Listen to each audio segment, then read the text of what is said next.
A diferencia de los humanos, el sistema nervioso de una cucaracha no está centralizado en el cerebro. Cada segmento del cuerpo de la cucaracha contiene ganglios nerviosos que funcionan de manera autónoma. Estos ganglios permiten que cada segmento del cuerpo funcione independientemente del cerebro. Incluso sin el cerebro, el cuerpo de la cucaracha puede mantener funciones básicas como el movimiento. La capacidad de responder a estímulos se mantiene gracias a la función independiente de los ganglios nerviosos. Esta descentralización del sistema nervioso proporciona redundancia y resistencia a daños. Las cucarachas pueden sobrevivir sin cabeza debido a su sistema circulatorio abierto que minimiza la pérdida de sangre.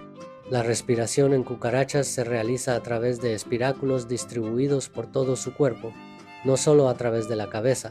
Las cucarachas tienen bajas necesidades energéticas, lo que les permite sobrevivir con menos alimento y oxígeno. Al decapitarse, la pérdida de sangre en cucarachas se sella rápidamente, evitando una hemorragia fatal. Tras la decapitación, la respiración continúa a través de los espiráculos, permitiendo que la cucaracha siga obteniendo oxígeno. La cucaracha sin cabeza finalmente muere de sed o inanición, no por la pérdida de la cabeza en sí,